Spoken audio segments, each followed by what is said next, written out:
इस press hall में मैं सबसे पहले अपने सभी पत्रकार साथियों का बहुत बहुत धन्यवाद और आभार प्रकट करता हूं।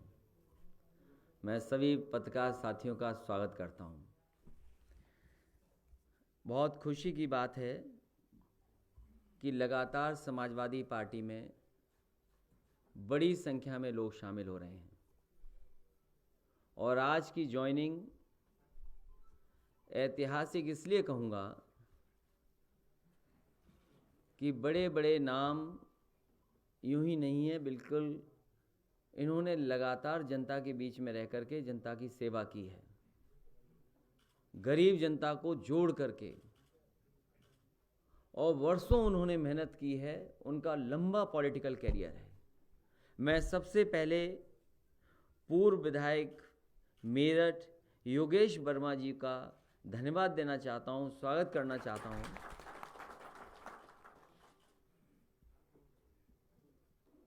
ये आंदोलन के साथ साथ न जाने कितने लोगों के साथ रह करके जोड़ करके आगे बढ़े हैं। एक समय इन्हें अपमानित भी होना पड़ा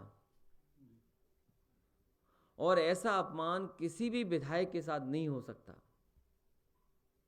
हमें खुशी है कि आज योगेश वर्मा जी और उनकी पत्नी सुनीता वर्मा जी दोनों समाजवादी पार्टी में कई हजार साथियों के साथ शामिल हो रहे हैं। पूर्व विधायक विजयपाल सिंह जी का मैं स्वागत करता हूं। पूर्व मंत्री अवधेश वर्मा जी का बहुत स्वागत करता हूं।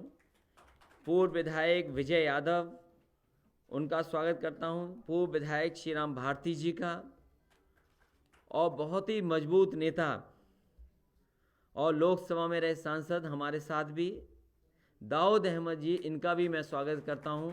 इनके साथ बड़ी संख्या में नेता कार्यकर्ता पार्टी में शामिल हो रहे हैं, उन सबको बहुत बहुत बधाई।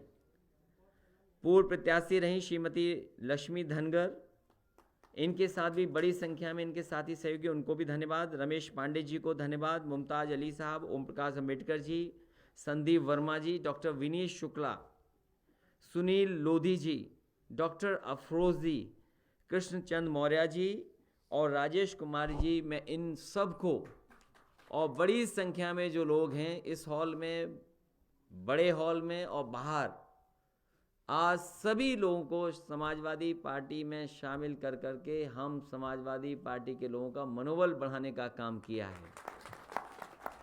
Samajwadi party doctor Bhimrao Ambedkar ji, doctor Ram Manohar Lohia ji, इन दोनों के सिद्धांतों पर आगे बढ़ेगी और लगातार समाजवादी पार्टी की कोशिश होगी कि डॉक्टर भीमराव अंबेडकर जी ने जो रास्ता दिखाया, डॉक्टर राम मनोहर लोहिया जी का जो रास्ता, लगातार समाजवादी पार्टी आगे बढ़ रही है जिस रास्ते पर, इन दोनों के विचारों को लेकर के समाजवादी पार्टी आगे बढ़ेगी और एक समाजवादी देश, समाजवादी राष्ट्र, समाजवादी समाज कैसे बने, उस दिशा में लगातार समाजवादी पार्टी काम करती रहेगी।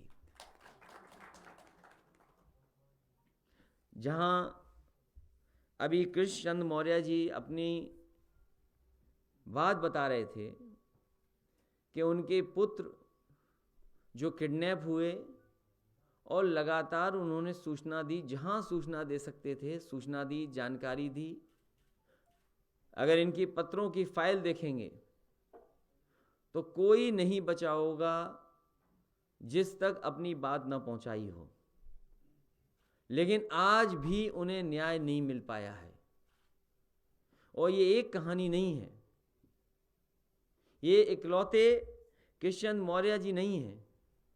न जाने कितने उत्तर प्रदेश में ऐसे लोग हैं जिनके साथ दिन प्रतिदिन घटनाएं हो रही हैं। न जाने कितने ऐसे लोग हैं जो फेक इनकाउंटर में मार दिए गए। कई ऐसे भी लोग हैं जिन पर कोई गंभीर धारा नहीं थी, कोई गंभीर मुकदमा नहीं था, उसके बावजूद भी फेक इनकाउंटर के बहाने इस सरकार ने उनकी जान ले ली। पूरे देश में सबसे ज्यादा अगर कस्टोडियल डेथ कहीं हुई है तो वो उत्तर प्रदेश में भारतीय जनता पार्टी की सरकार में हो रही हैं। सबसे ज्यादा अगर कहीं झूठे मुकदमे लिखे जा रहे हैं, वो भी भारतीय जनता पार्टी की सरकार में लिखे जा रहे हैं। सबसे ज्यादा माताओं बहनों पर अगर कहीं घटनाएं घट रही हैं, वो उत्तर प्रदेश में भारतीय जनता पार्टी की सरकार में हो रहा है। नेशनल ह्यूमन राइट कमीशन, जिस पर न केवल हमको बल्कि बहुत लोगों को भरोसा है, सबसे ज्यादा नोटिस अगर किसी सरकार को मिली हैं तो भारतीय जनता पार्टी की सरकार को नोटिस दी गई हैं। और यहां तक कहा गया है कि जो फेक इनकाउंटर हुए हैं उनके परिवारों को मुआवजा दिया जाए। इधर जब अखबार पढ़ते हैं, उठाते हैं, न केवल आम जनता लोगों के साथ ही अन्याय हो रहा है, पुलिस के लोग पुलिस पर अन्याय कर रहे हैं। पुलिस के लोग, पुलिस की जो कांस्टेबल्स हैं, महिला कांस्टेबल्स हैं, उन तक पे अन्याय हो रहा है। किसान दुखी है, परेशान है। इतने झूठे मुकदमे किसान आंदोलन पर किसी पार्टी के नेता कार्यकर्ताओं पे नहीं लगे होंगे जितने समाजवादी पार्टी के नेता और कार्यकर्ताओं पर लगे हैं। मैं आज फिर वही बात दोहराता हूं जो समाजवादी पार्टी लगातार दोहरा रही है।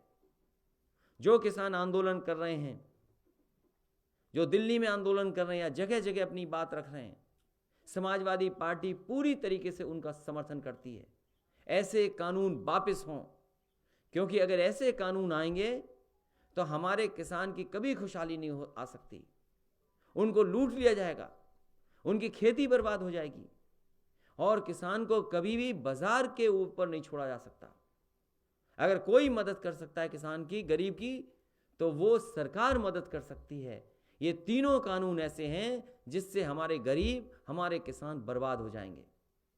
इधर जो सरकार चली है दिल्ली की और उत्तर प्रदेश की, इन सरकारों की गलत नीतियों ने हमारे नौजवानों का काम, रोजगार और नौकरी छीन ली।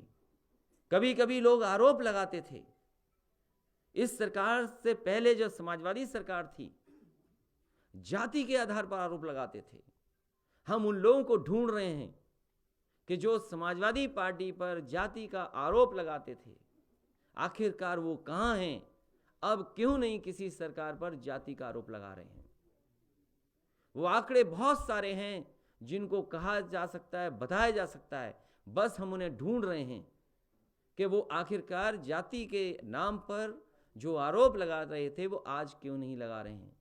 हम उन्हें भी ढूंढ रहे हैं जो कभी कभी समाजवादी सरकार में कहते थे 5 मुख्यमंत्री हैं।